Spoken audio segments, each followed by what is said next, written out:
예배를 시작할 때에 오늘 특별히 부활주일이라서 더 영광되고 우리 마음 가운데 기쁨이 있지만 특별히 이렇게 세례를 받는 두 분을 이렇게 축하해 주면서 함께 우리도 그 세례 받았던 때를 기억하면서 그 은혜를 다시 한번 돌아보는 시간이 있어서 너무나 감사했습니다.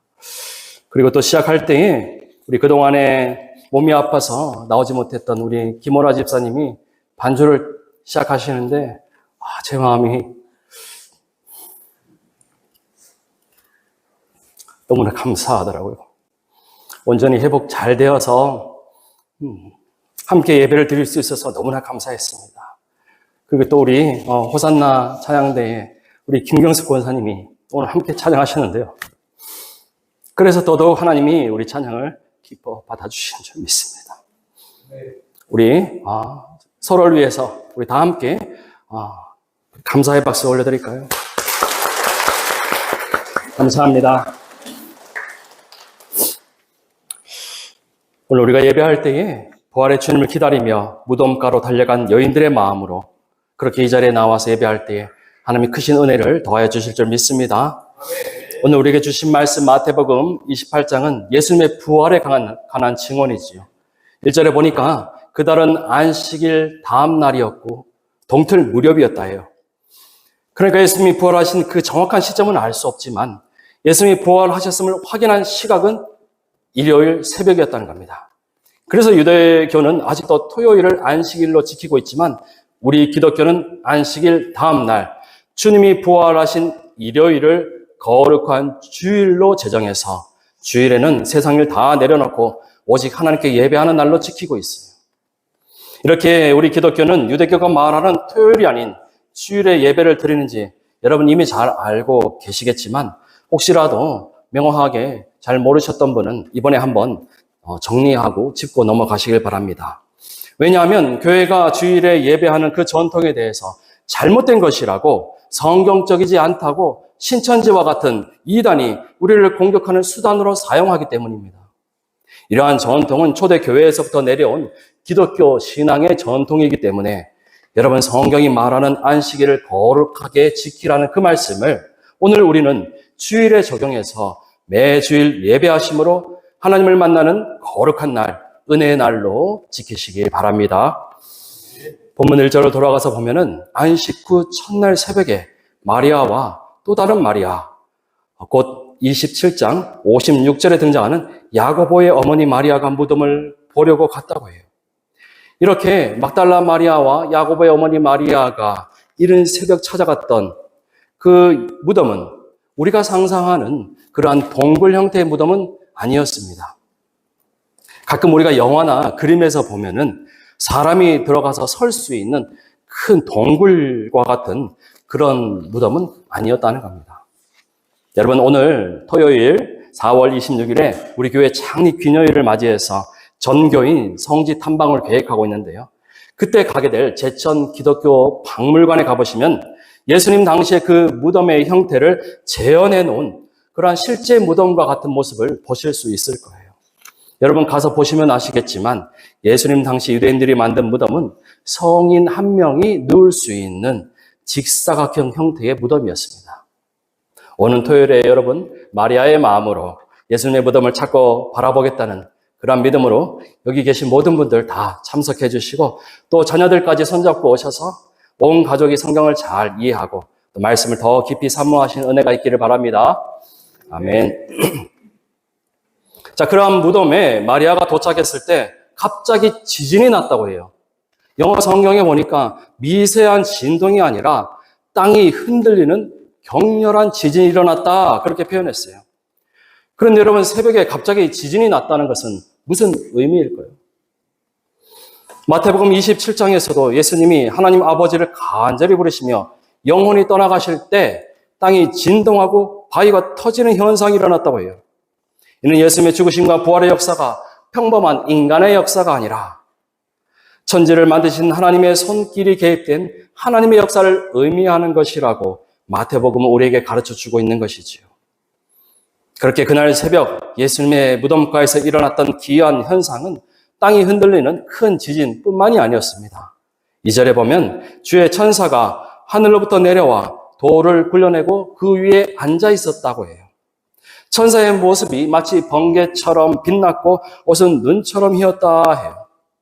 이런 모습의 천사가 나타났다는 것은, 또 갑자기 지진이 일어났다는 것은 하나님의 권능의 손길로 부활 사건이 완성되었음을 다시 한번 강조해 주시는 말씀입니다.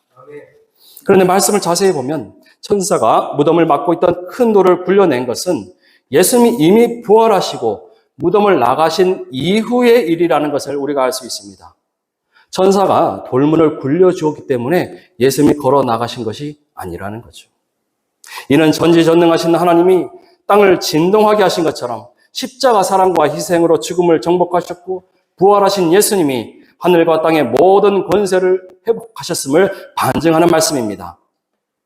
그래서 예수님이 이제 시 공간을 초월하시는 능력으로 여인들에게 또 제자들에게 나타나셨어요. 그리고 엠마오로 가던 제자들 앞에도 나타나셨고 예루살렘에 모였던 제자들과 또 갈릴리에도 나타나셨지요. 그렇다면 여러분, 오늘 우리가 예배하는 이 시간, 이 자리에도 주님이 임재하실 줄 믿습니다. 부활의 주님을 만나길 간절히 사모함으로 주님이 내 마음에 오시기를 소원하고 또 기도하시는 여러분 되시기를 바랍니다. 말씀으로 주님을 만나고 기도함으로 주님의 음성 듣기를 간절히 바랄 때 주님은 언제나 우리를 찾아오셔서 우리를 위로하시고 또 우리가 가야 할 길을 알게 해주실 줄 믿습니다. 5절에서 천사는 여인들에게 무서워하지 말라 그렇게 말하면서 예수님이 여기 계시지 않고 살아나셨다고 부활하셨다고 말하고 또 무덤에 와서 예수님이 누우셨던 그곳을 보라 했어요. 그리고 천사는 여인들에게 말하길 제자들에게 가서 예수님이 살아나셨고 먼저 갈릴리로 가실 것이니 그곳으로 빨리 가서 부활의 주님을 만나라 했죠. 그러니까 천사는 여인들에게 3가지를 지시했습니다. 첫째는 빈 무덤을 보고서 예수님이 말씀하신 대로 다시 살아나셨다는 그 사실을 확인할 것. 둘째는 여인들이 확인한 그 사실을 제자들에게 알릴 것. 셋째는 예수님이 말씀하셨던 대로 제자들이 갈릴리에서 주님을 만나도록 다시 한번 일깨워 줄 것. 천사는 이러한 3가지 임무를 수행함으로 부활의 증인이 되도록 했습니다. 마찬가지로 오늘 우리도 부활의 증인이 되려면 첫째로 부활의 주님을 직접 체험하고 경험하는 것이 중요해요. 여러분, 우리가 지금 눈앞에서 예수님을 볼 수 없는데 어떻게 주님을 경험할 수 있겠습니까? 달리 말하면 어떤 사람이 부활의 주님을 경험한 자라 말할 수 있습니까? 열심히 기도해서 방언으로 기도하고 앞으로 일어날 일을 예언하고 또 사람 머리에 손 얹으면 병 고침을 얻고 그러한 능력이 있어야지, 은사를 받아야지 주님을 만나고 경험했다 할 수 있을까요? 물론 그런 방언이나 예언, 병 고치는 능력은 사람의 일이 아니고 성령 충만함으로 받게 되는 은사, 곧 성령의 은사지요. 그러나 그보다 더 중요한 것은 예수님이 십자가에서 보여주신 사랑을 실천하는 것입니다. 사랑하지 않는 자는 십자가 사랑의 주님을 전할 수 없기 때문이에요. 주님은 제자들에게 가는 곳마다 미움과 경쟁, 분열과 다툼 대신에 사람과 섬김, 화평과 연합을 이루라 하셨어요.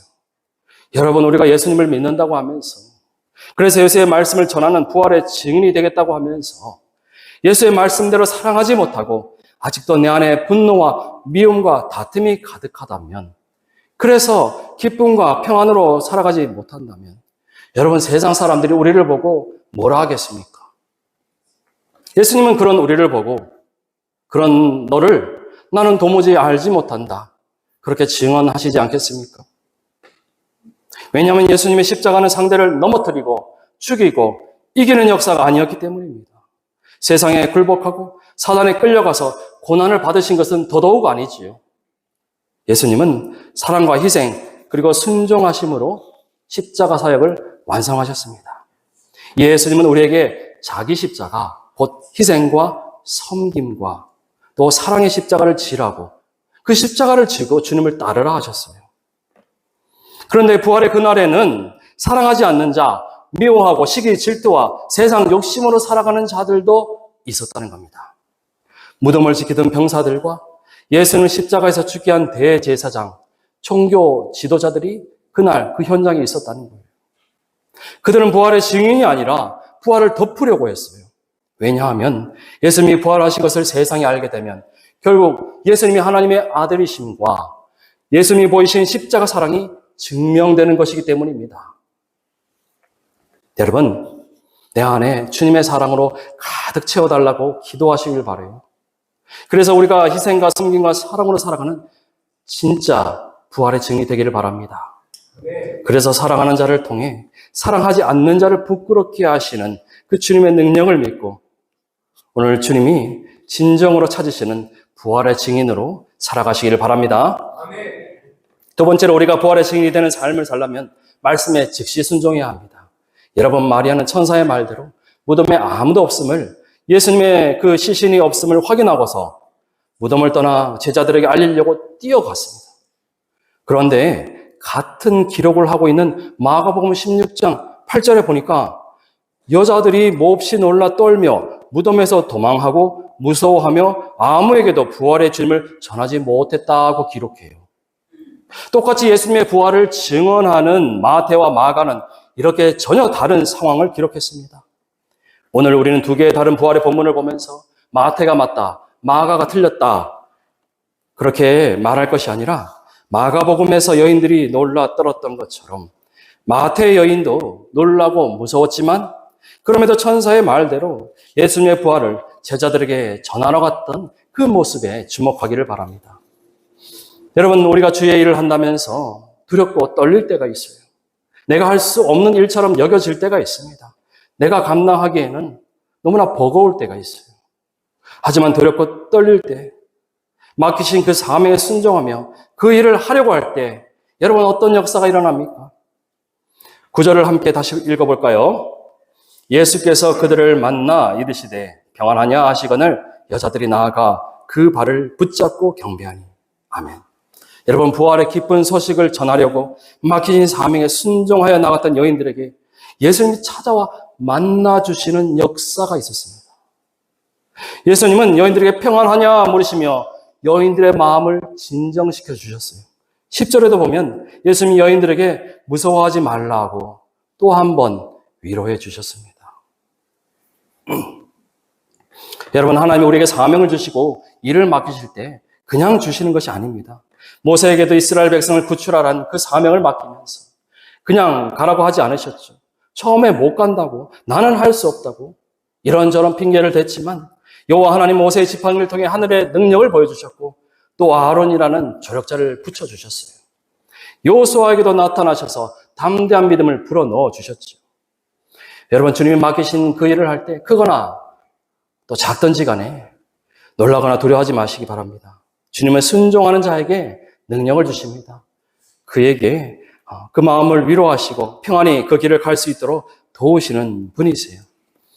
여러분, 제가 목사가 되기 전에 목사의 삶이 이런 것이다 미리 알았더라면 제가 목사가 되었겠습니까? 그때는 말씀도 몰랐고 믿음도 없었기 때문에 아마 제가 미리 알았다면, 누군가 저에게 자세히 말해 주었다면 신학교를 안 갔을지도 모릅니다. 그런데 그때 미처 알지 못한 것도 하나님의 은혜요. 누군가 나에게 신학교란 이런 것이다, 목사의 길이란 이런 것이다, 그렇게 저에게 말해주면서 그 길을 가지 않도록 말렸다면 저는 이 자리에 있지 않았겠죠. 그래야 하지 않고 이 자리까지 온전히 온 것이 하나님의 은혜인 줄 믿습니다. 감사한 것은 그때 저에게 아직 믿음은 없었지만 대신에 순종하는 마음은 주셨다는 거예요. 김천 동북교회 온 것도 마찬가지죠. 그저 부르심에 순종해서 여기 서 있습니다. 하지만 하나님이 나를 불러주셨고 여기 세우셨다는 믿음과 확신이 있었기 때문에 저는 지금 놀라거나 두렵지 않습니다. 조금 바빠요. 조금 힘들 뿐입니다. 그런데 감사하게도 마리아가 가는 길에 또 다른 마리아를 동행해서 붙여주셨던 것처럼 제 옆에는 사모가 있어서 감사합니다. 전에는 몰랐거든요. 사모의 역할이 이렇게 중요하다는 것을 여기 와서 뼈저리게 느끼게 되었습니다. 감사하죠. 더불어서 우리 동북교회 성도님들이 함께 모여서 이렇게 예배하며 너무나 감사합니다. 서두에도 말씀드렸지만 우리 반주자 집사님과 우리 모든 원로 장로님, 또 특별히 오랜만에 뵙는 우리 박형주 장로님, 우리 모든 권사님, 우리 집사님들, 또 오늘 우리 세례를 받은 우리 박민호 우리 성도님까지 여러분이 함께 계셔서 제게는 정말 큰 힘이 됩니다. 지금 저와 여러분이 가고 있는 이 길은 부활의 증인된 삶인데요. 혼자서는 절대로 못 가는 길입니다. 그래서 우리는 동력자가 필요하고 서로 함께 연합하고 손잡고 가는 것이 중요해요. 왜냐하면 주님이 우리에게 힘을 주실 때 나를 1대1로 만나서 힘을 주시기도 하지만 마리아에게 짠 나타나셔서 그렇게 마리아를 위로하고 힘 주시기도 하지만 그래서 내 인생에 강권적으로 역사하셔서 사도 바울처럼 그렇게 이끄시기도 하지만 하늘에 천사를 보내서 부활을 일러준 것처럼 아내를 보내주시고 남편을 보내주시고 또 부모님을 통해서 또 자식을 바라보면서 우리가 배우게 됩니다. 목사가 선포하는 말씀을 통해 깨닫게 되고 때로는 성도 간에 이웃을 통해서 하나님이 힘주시고 위로하시는 줄 여러분 믿으시기 바랍니다. 그렇게 우리가 동역자 서로 돕는 자가 되어 그렇게 갈릴리에서 만나자고 주님이 말씀하셨어요. 여러분 제가 지난 금요일 성금요 예배 때도 말씀드린 것처럼 갈릴리는 제자들이 살던 곳이잖아요. 거기서 물고기 잡고 평생을 살아온 그 갈릴리였잖아요. 우리로 말하면 지금 우리가 살고 있는 이곳 김천입니다. 주님은 갈릴리라는 그 세상에서 처음 제자들을 만나셨고 부르셨어요. 그리고 다시 갈릴리로 그들을 부르고 계십니다. 그곳에서 제자들에게 너희는 가서 모든 민족을 제자로 삼고 그들에게 하나님과 예수님 그리고 성령의 이름으로 세례를 베풀라 하셨어요. 마찬가지로 주님은 지금 우리를 부르고 계시다는 겁니다.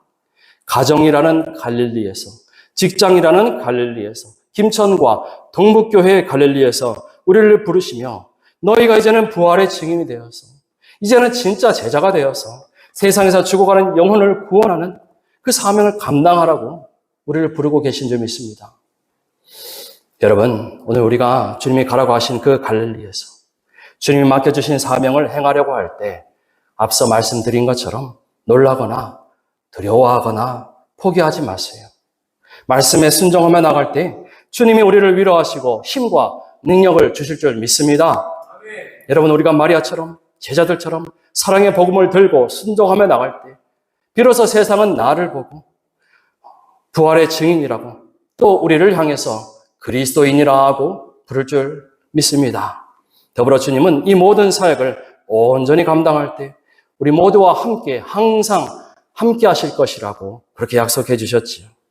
이에 오늘 우리에게 주신 능력의 말씀, 약속의 말씀 붙들고 세상 끝날까지 부활의 증인으로 살아가시는 동북교회 모든 성도님들 다 되시기를 주님의 이름으로 축원합니다. 우리 함께 기도하겠습니다.